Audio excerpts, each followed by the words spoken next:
Žmogus gauna algą, darbdavys išskaičiuoja GPM. Viskas atrodo gražu.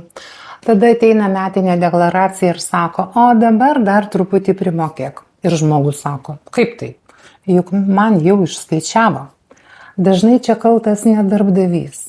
Dažnai čia kaltas metinis neapmokestinamasis pajamų dydis. NPD metų eigoje gali būti taikomas pagal tavo darbo užmokestį, bet metinėje deklaracijoje žiūrimos platesnės metinės pajamas.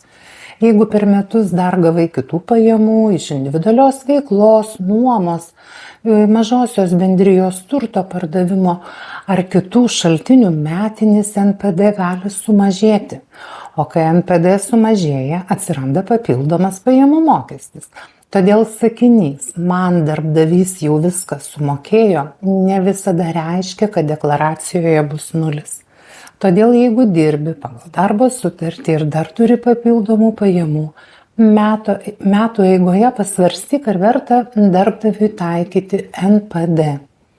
Kartais saugiau pateikti prašymą NPD netaikyti. Tada alga per mėnesį bus mažesnė, bet deklaracijoje gali būti mažiau nemalonių staigmenų, nes NPD yra toks dalykas, per mėnesį atrodo draugas, o metų gale kartais pasirodo su sąskaita. Taigi protingų sprendimų.